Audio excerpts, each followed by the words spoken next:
आज हम बात करेंगे मिडिल ईस्ट में हुए एक ताज़ा इवेंट के बारे में जो रीजनल टेंशन को और एस्केलेट कर रहा है। 9 सितंबर 2025 को कतर की राजधानी दोहा में इजराइल ने एक एयर स्ट्राइक की। इस हमले का टारगेट था हमास का चीफ खलील अल हया, जो दोहा में रहता है। हमले में 6 लोग मारे गए, लेकिन अल हया बच गया। ये घटना दोपहर 3:46 पर हुई, जब हमास के अधिकारी गजा में सीज फायर और हॉस्टेजेस की रिलीज पर अमेरिका के स्पेशल एनवॉय के साथ मीटिंग कर रहे थे।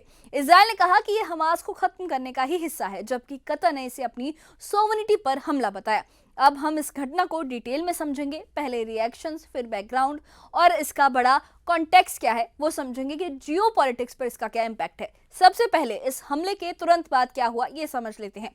कतर के प्राइम मिनिस्टर और फॉरेन मिनिस्टर शेख मोहम्मद बिन अब्दुल रहमान अल थानी ने इसे स्टेट टेररिज्म कहा है। उन्होंने कहा कि ये इजराइल की सिस्टमैटिक जो पॉलिसी है उनका हिस्सा है, जो रीजनल सिक्योरिटी को डिस्टर्ब कर रही है। अल थानी ने यह भी कहा कि इजराइल का अटैक एक मैसेज है पूरे रीजन को कि इजराइल सोवनिटी को इग्नोर कर सकता है, लेकिन कतर ने साफ कहा कि वो अपनी मीडिएशन रोल को छोड़ेगा नहीं। अल थानी ने कहा कि मीडिएशन कतर की डिप्लोमेसी का पार्ट है, हम रीजनल स्टेबिलिटी के लिए इसे कंटिन्यू करेंगे। और दूसरी तरफ इजराइल के प्राइम मिनिस्टर बेंजामिन नेतन्याहू ने हमले की जिम्मेदारी ली। उन्होंने कहा कि हमास को पूरी तरह से एलिमिनेट करने के लिए हर स्टेप जरूरी है, चाहे टेरिटरी कोई भी हो। अमेरिका का रिएक्शन मिक्स रहा है इस इवेंट पर। प्रेसिडेंट डोनाल्ड ट्रंप ने कहा कि मैं इस अटैक से थ्रिल्ड नहीं हूं, सिचुएशन अच्छी नहीं है, हम हॉस्टेजेस को वापस चाहते हैं, लेकिन जो ये तरीका है ये पसंद नहीं आया, मैं बहुत ज़्यादा नाखुश हूं। ट्रंप ने कहा कि वो 10 सितंबर को पूरी स्टेटमेंट देंगे, लेकिन उनकी प्रेस सेक्रेटरी कैरोलाइन लेविट ने कुछ और बताया है। उन्होंने कहा कि ट्रंप एडमिनिस्ट्रेशन को यूएस मिलिट्री ने पहले से इन्फॉर्म किया था कि इजराइल हमास पर अटैक करने वाला है, जो अनफॉर्चुनेटली दोहा में था। ट्रंप ने स्पेशल एनवॉय स्टीव विटकॉफ को कतर को इम्पेंडिंग अटैक की वार्निंग देने को कहा। हमास को एलिमिनेट करना वर्दी गोल है, लेकिन कतर हमारा क्लोज एलाय है जो पीस ब्रोकरिंग में रिस्क लेकर आ रहा है। लेकिन कतर के प्राइम मिनिस्टर का कहना है कि अटैक 3:46 पर हुआ। पहली यूएस कॉल 3:56 पर आई है। बाद में ट्रंप ने कतर के आमिर से बात की और अटैक को कंडेम भी किया। यूएस गवर्नमेंट कहती है कि उन्हें अटैक की नॉलेज या कोऑर्डिनेशन उनकी तरफ से कोई भी इस अटैक में नहीं थी। ये कॉन्ट्रडिक्शन कतर को कंफ्यूज कर रहा है। कतर अमेरिका का की पार्टनर है, क्योंकि अल उदैद एयरबेस वहां है जहां हजारों यूएस ट्रूप्स स्टेशन है। अरब कंट्रीज ने स्ट्रॉन्ग रिएक्शन दिया है। सऊदी अरब ने कहा है कि इजराइल को डेंजरस कॉन्सिक्वेंसेस फेस करने पड़ेंगे, क्योंकि ये इंटरनेशनल लॉ का सीरियस वायलेशन है और वेस्ट एशिया की सिक्योरिटी को खतरे में डाल रहा है। सऊदी क्राउन प्रिंस मोहम्मद बिन सलमान पहले ही कह चुके हैं कि गजा वॉर खत्म होने तक इजराइल से कोई भी नेगोशिएशन नहीं होगी। अब कतर अटैक ने अब्राहिम अकॉर्ड्स की संभावनाओं को और कमजोर कर दिया है, जो इजराइल सऊदी नॉर्मलाइजेशन का प्लान था। यूएई जो अब्राहिम अकॉर्ड्स साइन कर चुका है, उन्होंने भी कतर का सपोर्ट किया है। यूएई ने कहा कि ये अटैक जो है वो काफी गलत है, हम कतर के साथ हैं। कुवैत ने कहा कि कतर पर अटैक इंटरनेशनल लॉ की धज्जियां उड़ा रहा है, इससे रीजन में फायर फैल सकता है, यानी जो वायलेंस है वो और ज्यादा स्प्रेड कर सकती है। जॉर्डन जो इजराइल के साथ डिप्लोमेटिक रिलेशंस रखता है, उसने भी कहा कि हम कतर के साथ हैं और कतर जो भी स्टेप लेगा हम सपोर्ट करेंगे। अरब वर्ल्ड में इस इशू पर यूनिटी दिख रही है, भले ही बाकी मुद्दों पर डिफरेंसेस हो। कतर को अरब का इंपॉर्टेंट प्लेयर माना जाता है। इकोनॉमिकली सबसे स्ट्रॉन्ग गैस प्रोडक्शन में वो लीडर है और 2022 फुटबॉल वर्ल्ड कप होस्ट करने के बाद ग्लोबल इंफ्रास्ट्रक्चर में वो फेमस है। चीन ने भी कतर का साथ दिया है। चाइनीज फॉरेन मिनिस्ट्री के स्पोक्स पर्सन लिन जियान ने कहा कि हम रेलेवेंट रिपोर्ट्स पर डीप कंसर्न एक्सप्रेस करते हैं। इजराइल का दोहा पर एयर स्ट्राइक जो है वो कतर की टेरिटोरियल सोवनिटी और नेशनल सिक्योरिटी का सीरियस वायलेशन है। आपको बता दें कि भारत ने यानी पीएम मोदी ने भी इस अटैक को कंडेम किया है। ये रीजनल टेंशन को एक्सेलरेट कर रहा है, जो मिडिल ईस्ट इश्यूज पर कुछ एक्सटर्नल पावर्स के लॉन्ग स्टैंडिंग और अनबैलेंस्ड जो स्टांसेस है उससे लिंक्ड है। चीन मिडिल ईस्ट में एनर्जी और इंफ्रास्ट्रक्चर में बहुत ज़्यादा इन्वेस्ट करता है, बिग इन्वेस्टर है, तो उनकी बात का भी वेट इस पे पड़ता है, इस मुद्दे पर। अब इस इंसिडेंट की डिटेल और बैकग्राउंड को समझते हैं। 9 सितंबर को दोहा में इजराइल ने US made bunker buster bomb से हमला किया। टारगेट एक बिल्डिंग थी जहां हमास के ऑफिसर्स गजा सीजफायर और हॉस्टेज रिलीज पर यूएस एनवॉय के साथ मीटिंग कर रहे थे। खलील अल हया को, जो हमास का सीनियर लीडर माना जाता है, वो तो बच गए, लेकिन 6 लोग इस अटैक में मारे गए। ये लोग शायद लोकल स्टाफ थे या एसोसिएट्स थे। दोहा हमास के लिए सेफ हेवन रहा है क्योंकि कतर उनकी डिप्लोमेटिक एक्टिविटीज को होस्ट करता है। इजराइल का कहना है कि हमास को पूरी तरह से खत्म करना जरूरी है और इसके लिए वो बॉर्डर्स को इग्नोर करेगा। नेतन्याहू ने कहा कि हमास के लिए कोई सेफ प्लेस नहीं है। इजराइल के चीफ ऑफ स्टाफ अयाल ज़मीन ने 31 अगस्त 2025 को कहा था कि फॉरेन टेरिटरीज में भी हमास लीडर्स को वो टारगेट करेंगे। कतर की मिलिट्री कैपेबिलिटी की बात करें तो कतर ज्योग्राफिकली छोटा है लेकिन इकोनॉमिकली पावरफुल है। पॉपुलेशन कम है लेकिन वेपन्स में हैवी इन्वेस्टमेंट। उनके पास 36 राफेल फाइटर जेट्स हैं और जो फ्रांस से आते हैं, और 24 यूरो फाइटर टाइफून्स हैं, और यूरोपियन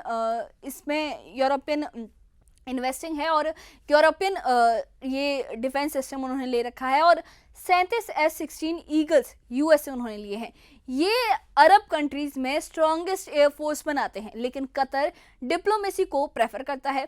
डायरेक्ट मिलिट्री कन्फ्रंटेशन से वो हमेशा बचता आया है। सवाल ये है कि क्या कतर इजराइल को डायरेक्ट रिस्पॉन्स देगा, जैसे ईरान ने, या डिप्लोमेसी पर जैसे ईरान ने इजराइल को एक काफ़ी स्ट्रॉन्ग रिस्पॉन्स दिया था जब ईरान और इजराइल का कॉन्फ्लिक्ट शुरू हुआ था, और ईरान इजराइल में अभी भी टेंशन कंटिन्यूड है, या वो जो कतर है वो डिप्लोमेसी पर फोकस रहेगा। अभी तक कतर ने स्ट्रॉन्ग स्टेटमेंट्स दिए हैं लेकिन मिलिट्री एक्शन का कोई भी ऐलान नहीं किया है। ईरान का रोल समझे तो ईरान इजराइल का मेन एडवर्सरी है। कतर अटैक ने उनके पास एक्शंस को याद दिलाया है। पहला 13 अप्रैल 2024 को सीरिया में ईरान एम्बेसी पर इजराइल अटैक के 13 दिन बाद ईरान ने ऑपरेशन ट्रू प्रॉमिस लॉन्च किया था। 170 ड्रोन्स और 30 मिसाइल्स इजराइल पर लॉन्च हुए थे। दूसरा 1 अक्टूबर 2024 को हमास चीफ इस्माइल हनिया को 31 जुलाई 2024 को तेहरान में, और हिजबुल्लाह चीफ हसन नसरल्लाह को 27 सितंबर 2024 को बैरूत में मारा गया, और जवाब में ईरान ने 200 बैलिस्टिक मिसाइल्स फायर की थी। 3 जून 2025 में 13 जून को तेहरान पर इजराइल अटैक के बाद ईरान ने 600 मिसाइल्स दागी थी। तेल अवीव और हाइफा में बहुत ज़्यादा डैमेज हुआ था। इजराइल का डिफेंस सिस्टम चैलेंज फेस कर रहा था। 12 दिन इस वॉर के बाद, इस जंग के बाद यूएस इंटरवेंशन से सीज फायर हुआ था, और ईरान के सुप्रीम लीडर अयतुल्ला अली खामनेई ने इसे ट्रू प्रॉमिस का 3rd फेज कहा था। ट्रू प्रॉमिस 3 नाम दिया था। ईरान के डिफेंस मिनिस्टर ने बताया कि 12 दिन की वॉर के बाद मिसाइल पावर को डबल कर दिया गया है। इजरायली मीडिया में रिपोर्ट्स है कि ईरान बाकी कंट्रीज में वेपन फैक्ट्रीज सेटअप कर रहा है, हालांकि स्पेसिफिक कंट्री का नाम नहीं बताया गया है। कतर अटैक के बाद ईरान अलर्ट पर है और इनडायरेक्ट रिस्पॉन्स की पॉसिबिलिटी भी है। ब्रॉडर पिक्चर में इजराइल का कॉन्फ्लिक्ट कई जगहों पर फैल चुका है। गजा फिलिस्तीन से शुरू हुआ, जहां हमास के साथ उसका कॉन्फ्लिक्ट चल रहा है। लेबनान में हिजबुल्लाह लीडरशिप को हिट किया गया। यमन में हूती कैबिनेट को उसने टारगेट किया है। सीरिया में जुलानी गवर्नमेंट है जो सीरिया में, उसे भी इजराइल ने टारगेट किया है। जुलानी गवर्नमेंट के रिलेटेड भी सीरिया में कुछ वक्त पहले ही इजराइल ने स्ट्राइक्स की थी, और ईरान के साथ सीज फायर है लेकिन टेंशन हाई है। अब कतर जो गल्फ का की प्लेयर है, क्या ये इजराइल वर्सेस अरब वर्ल्ड बन रहा है? अगला टारगेट तुर्की हो सकता है। तुर्की हमास को सपोर्ट करता है और इस्तांबुल में उनके लीडर्स रहते हैं। तुर्की प्रेसिडेंट रेसेप जो तुर्की के प्रेसिडेंट हैं, उन्होंने इजराइल के अगेंस्ट स्ट्रॉन्ग स्टैंड लिए हैं हमेशा। अगर तुर्की पर स्ट्राइक हुई तो नेटो में कॉम्प्लिकेशंस हो सकती है क्योंकि तुर्की नेटो मेंबर भी है। हॉस्टेजेस का इशू भी क्रिटिकल है। हमास के पास 22 लिविंग हॉस्टेजेस है और 38 बॉडीज हैं। कुछ डेथ्स इजराइल की बॉम्बिंग और ग्राउंड ऑपरेशन से हुई है। कतर मेन मीडिएटर या हॉस्टेजेस डील के लिए अब तक वो मेन मीडिएटर था। वो हमास और इजराइल के बीच मीडिएशन का काम कर रहा था और अब अटैक नेगोशिएशंस को भी बंद कर दिया है। एक हॉस्टेज की मां ने कहा है कि ये जो डर है ये काफ़ी ज़्यादा बुरा है। हो सकता है नेतन्याहू ने मेरे बेटे को भी डेथ सेंटेंस दिया हो, जो मेरे बच्चे की ज़िंदगी को एंडेंजर करता है, वो उसे मर्डर कर रहे हैं। यानी आप समझिए कि जो इज़राइल की जनता है वो ही उनके अपने पीएम के, अपने जो उनके लीडर्स हैं उनके अगेंस्ट है। और इस पूरी सिचुएशन में काफ़ी वक्त से इज़राइल बहुत सारे फ्रंट्स पर लड़ रहा है और प्राइम मिनिस्टर हर डील को सैबोटाज करते आ रहे हैं, ये वहाँ की जनता कहती है। ये लोगों का कहना है कि they've had enough. People of Israel इस वॉर से काफ़ी ज़्यादा थक चुके हैं और उनका कहना है कि एंड इट। और एवरीवन, जो बाकी सब लोग हैं, उनसे वो चाह रहे हैं कि वो इस जंग को ख़त्म करने के लिए इस जंग को कॉम्प्रिहेंसिव एग्रीमेंट में वापस लाएं। इज़राइल में वॉर फटीग बढ़ रहा है। कुल मिलाकर कतर अटैक ने मिडल ईस्ट के पॉलिटिकल लैंडस्केप को काफ़ी ज़्यादा शेक कर दिया है। इज़राइल ने दिखाया कि उसके लिए बॉर्डर्स मैटर नहीं करते जब उसका टारगेट कोई उसका दुश्मन हो जिसे वो काफ़ी वक्त से ट्रैक कर रहा हो।